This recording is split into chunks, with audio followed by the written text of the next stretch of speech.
Alors déjà, un petit détail qui a son importance, c'est qu'on a eu à peu près 5 mois pour gérer ce changement de nom. Donc c'est vrai que c'est très court. Je vous avoue que ça peut faire un petit peu peur au début quand on se dit ça. Quand on voit ça, qu'on nous annonce qu'on a 5 mois. Comment on a fonctionné? C'est très simple. Alors l'agile, tout le monde en parle. Je suis pas sûre que tout le monde le fasse vraiment. Bonjour à tous et bienvenue dans Masters of Comms, le podcast de la communication d'entreprise par ceux qui la transforment. Je suis Barbara Marzari, directrice chez Sociable en charge des stratégies d'engagement et de communication. Et je reçois aujourd'hui Amandine Monteil, directrice de la communication chez Mobilize Financial Services. Avec Amandine, nous allons voir comment elle a géré un changement de taille au sein de son organisation. Car oui, l'entreprise dans laquelle elle travaille a changé de nom, mais pas seulement. Une vraie révolution qu'il a fallu orchestrer à la perfection, tant en com interne qu'en com externe. Bonjour Barbara, enchantée d'être là. Amandine, est-ce que tu peux te présenter en quelques mots auprès de nos auditeurs ? Oui, bien sûr. Donc, je suis Amandine Monteil et je suis directrice de la communication de Mobilize Financial Services. J'ai 35 ans, je suis mariée, je suis maman d'un petit garçon. Mobilize Financial Services est un nom qui est nouveau, mais en fait, l'entité ne l'est pas du tout, bien au contraire. Est-ce que tu peux nous expliquer le contexte de l'entreprise dans laquelle tu travailles, son domaine d'activité et pourquoi elle a changé de nom? Ah oui, bien sûr. Mobilize Financial Services est une nouvelle marque commerciale qui est venue remplacer RCI Bank and Services en mai 2022. Dans ce qu'on appelle dans notre jargon une captive automobile, plus communément, on peut dire qu'on est la banque de Renault. On a quasiment 100 ans d'histoire. On a été créé en 1924 par Louis Renault. À l'époque, on s'appelait DIAC, qui veut dire Diffusion industrielle de l'automobile par le crédit.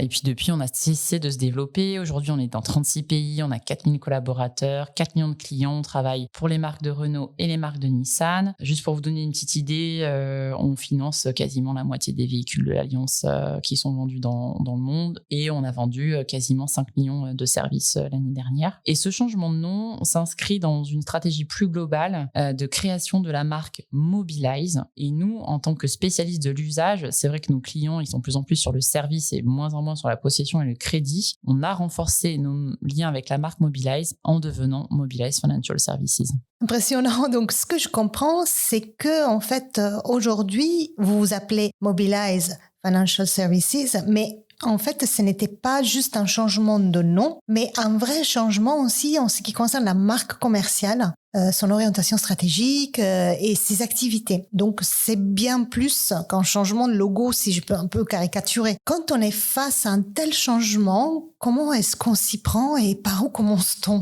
Alors oui, c'est exactement ça. C'est un très gros changement pour l'entreprise. Ça a été une manière de renforcer notre raison d'être, qui est de créer des services financiers innovants pour faciliter l'accès à la mobilité durable pour tous. Donc, mobilité durable veut dire véhicule électrique. Et on sait l'engagement du groupe Renault sur ce sujet-là. Et nous, notre ambition, c'est de vraiment être la marque référente partout dans le monde pour les clients Renault, Dacia, Alpine et Mobilize sur tous les services de mobilité. Et ça nous a permis aussi d'accélérer dans notre stratégie où on passe de la vente de voitures à la vente de kilomètres. Ça, c'est vraiment quelque chose qu'on voit depuis des années. Et aussi, ce changement de nom, ça accompagne tout ça. Ça accompagne cette stratégie-là. Et en plus de ça, on a aussi constaté qu'il y a d'autres évolutions. Les gens achètent de plus en plus de véhicules en ligne. Ils veulent de moins en moins de crédit, etc. Donc, c'est vraiment pour accompagner tout ça. On a changé de nom en mai 2022 et on a aussi annoncé des nouveaux objectifs stratégiques. On veut se développer sur tout ce qui est offre de location opérationnelle et d'abonnement automobile. On veut favoriser aussi le développement du véhicule d'occasion. Ça aussi, c'est un autre gros sujet au sein du groupe Renault. Donc nous, il faut qu'on l'accompagne en pensant à financer un véhicule 3 fois, par exemple. Donc ça, c'est vraiment dans notre cours. Et enfin, on veut proposer des services plus disruptifs autour de l'assurance et notamment ce qu'on appelle le Pay How You Drive ou le paiement, que ce soit le paiement en ligne, le paiement dans la voiture. Donc c'est vraiment sur ces 3 activités qu'on va accélérer notre développement. Donc ça, c'est vraiment pour la partie stratégie et sur la partie méthode. Alors déjà, un petit détail qui a son importance, c'est qu'on a eu à peu près 5 mois pour gérer ce changement de nom. Donc c'est vrai que c'est très court. Je vous avoue que ça peut faire un petit peu peur au début quand on se dit ça, quand on voit ça, qu'on nous annonce qu'on a 5 mois. Comment on a fonctionné? C'est très simple. Alors l'agile, tout le monde en parle. Je suis pas sûre que tout le monde le fasse vraiment, mais nous, c'est ce qu'on a mis en place en fait. On s'est vraiment concentré sur les priorités. On a bien réparti les tâches. On s'est dit qu'on allait plutôt faire ce qu'on appelle des minimum valuable products. Très clairement, en 5 mois, on ne peut pas tout changer à la perfection, c'est impossible. Et puis ensuite, en termes de méthodo, on avait des points d'avancement hebdomadaires et parfois quotidiens en fait. Et enfin, ce qui était aussi important, c'est qu'en cas de difficulté, il faut tout de suite alerter les personnes en charge du rebranding et des différents interlocuteurs qu'on avait. Et puis bien sûr, il y a un ingrédient qui est primordial, c'est l'engagement des équipes. Et là, clairement, je tiens à remercier mon équipe de filles qui a été très engagée pendant ces 5 mois et on a réussi à faire tout ce qu'on avait décidé en temps et en heure. Donc voilà, ça passe aussi par ça. Donc des boucles de validation hyper courtes et un engagement maximum en fait tout le temps. Exactement. Et côté communication, quelle était la stratégie que vous avez adoptée? Je pense notamment aux différentes audiences auxquelles vous vous adressez, les analystes d'un côté, mais aussi les clients et les collaborateurs de Mobilize, bien évidemment. Comment vous avez orchestré tout cela? Pour un tel changement, on a vraiment fait un plan de communication à 360 degrés parce que, comme tu le dis, on a une multitude de cibles. Donc nous, côté équipe communication, on en a adressé plusieurs. Alors, bien sûr, l'engagement collaborateur passe d'abord par l'engagement des managers. Donc c'est vrai que pour eux, on a mis en place des outils dédiés assez simples, mais qui au moins leur permettaient d'avoir toutes leurs réponses à leurs questions, que ce soit des key managers ou des Q&A qu'on updatait en live pour qu'ils puissent répondre aux questions de leurs équipes. Ensuite, bien sûr, on a informé en premier nos collaborateurs grâce à nos 2 porte-paroles sur le sujet. Après, on a utilisé des moyens assez classiques, j'ai envie de dire, de communication interne. Dans un premier temps, on a adressé une vidéo à tous les collaborateurs le matin du changement de nom. On a fait la refonte de notre intranet où nos équipes pouvaient trouver toutes les informations qu'ils avaient besoin d'avoir en tête. Et dans un temps 2, plus dans une logique d'échange, on a organisé un événement où tous nos collaborateurs pouvaient se connecter ou être en présentiel avec un Q&A pour avoir des échanges plus directs autour de ce changement de nom, l'explication de notre nouvelle stratégie. Bien sûr, on a adressé nos collaborateurs grâce à notre plateforme d'employé advocacy qui chez nous s'appelle Connect, on en reparle un petit peu plus tard. Puis on a aussi informé les collaborateurs de Renault Group parce que c'est important qu'ils soient au courant. Donc, c'est plus sur les aspects de com interne et après, pour les journalistes, on a agi d'une manière assez classique avec un communiqué de presse, des interviews, l'organisation du Mobilize Day. Et pour le grand public et nos candidats, ils ont pu voir le jour du changement un nouveau site web, des posts sur les réseaux sociaux, un film motion design. Et après, il y a d'autres cibles qu'on n'a pas adressées nous directement, équipe communication, mais sur lesquelles on a apporté un appui. C'est les représentants du personnel, c'est les analystes, c'est les régulateurs, parce que nous, on est une banque, donc on est sous contrôle de la Banque Centrale Européenne. Et bien sûr, le réseau de concessionnaires qui est clé pour nous et pour le groupe Renault. Vraiment quelque chose de très, très, très grand à 360. Et encore, j'en ai cité beaucoup, j'en oublie certainement, quoi. Franchement, quand j'y repense, on se dit que c'était vraiment un truc de fou, mais on l'a fait, quoi. Tout ça en 5 mois. Bravo. Est-ce que le changement, la transformation même, a eu lieu uniquement en France ou dans toutes les entités financières de Renault dans le monde? Et comment avez-vous géré à l'international depuis le central, depuis Paris?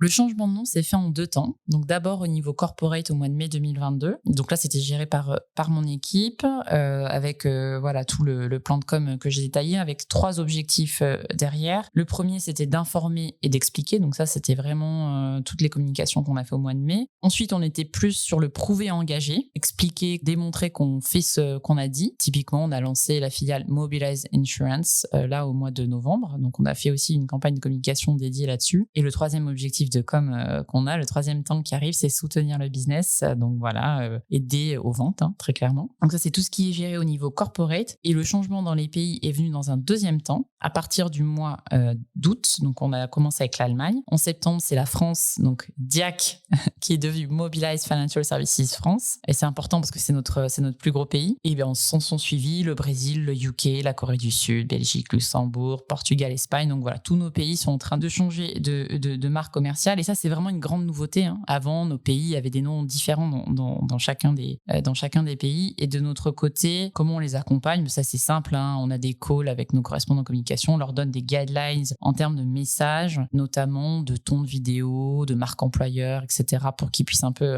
s'en inspirer. Donc ça, c'est vraiment pour la partie communication. Et bien sûr, le marketing chez nous accompagne les filiales pour tout ce qui est communication auprès des clients.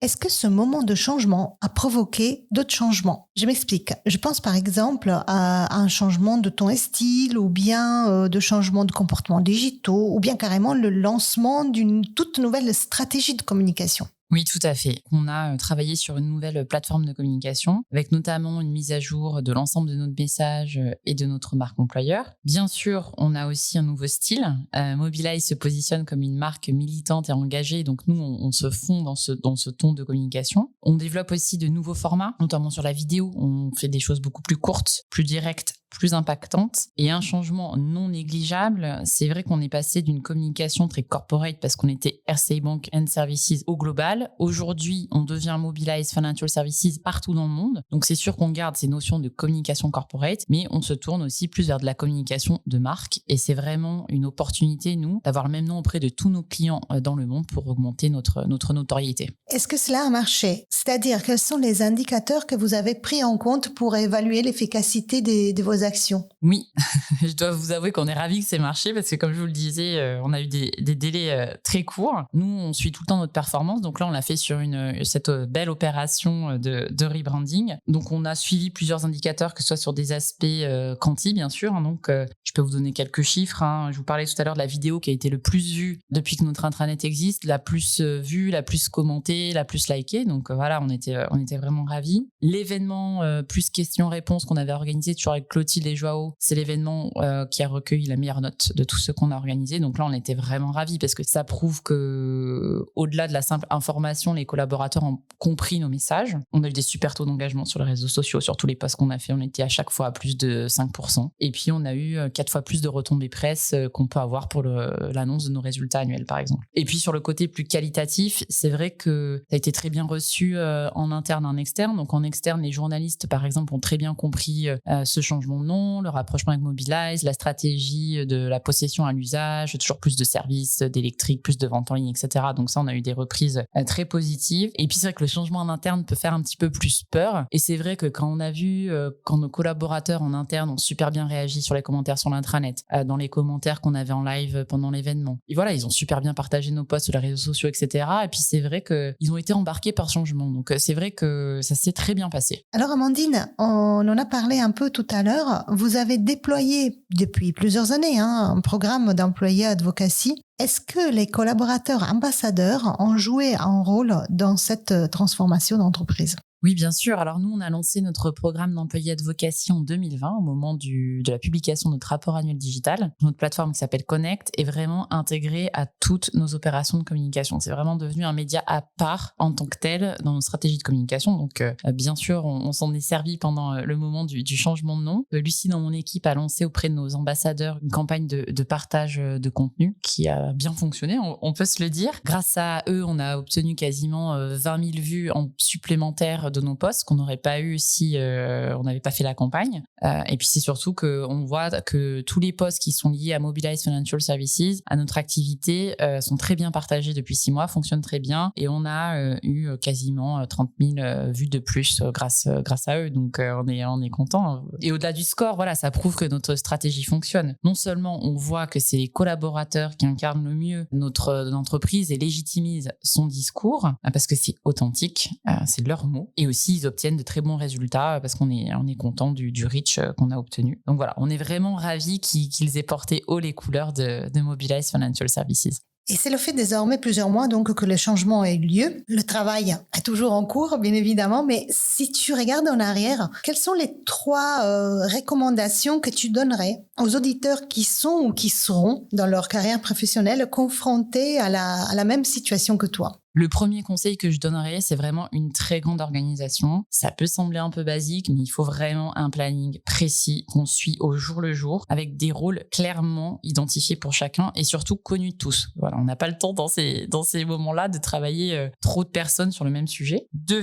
c'est accepter que dans des délais aussi courts, on ne sera pas capable de tout faire, mais qu'on se concentre sur les priorités et sur ce que j'appelais tout à l'heure des minimum valuable products. Voilà, un exemple, notre site web, on a changé des choses tout de suite et d'autres plus tard. Et 3, qu'il faut toujours garder en tête les besoins de nos cibles. Donc vraiment rester dans une approche client. Qu'est-ce qu'a besoin de savoir mon collaborateur? Qu'est-ce qu'a besoin de savoir le journaliste? Et c'est ça qui va vous aider à prendre les décisions et à avancer plus vite. C'est quels sont les besoins d'information de vos cibles et comment j'y réponds sur le fond et la forme. Donc ça, c'est vraiment les 3 enseignements clés. J'ajouterai à ça un motto, c'est vraiment prendre du plaisir. Alors bien sûr, il s'agissait d'un projet énorme à gérer dans un temps très court et je vais pas vous mentir, il y a une dose de stress qui est là avec. Pour autant, c'est vraiment une opportunité qu'il faut voir comme unique. Ça peut vous arriver une fois ou deux dans votre carrière, mais vraiment pas plus. Et c'est vraiment quelque chose qui, en tant que communicant, permet d'en apprendre énormément sur son métier, sur son entreprise et aussi sur soi-même. Maintenant, Amandine, après ce témoignage riche en enseignements, laisse-moi te poser la question que j'aime bien poser à tous les experts qui interviennent dans notre podcast. Veux-tu partager avec nous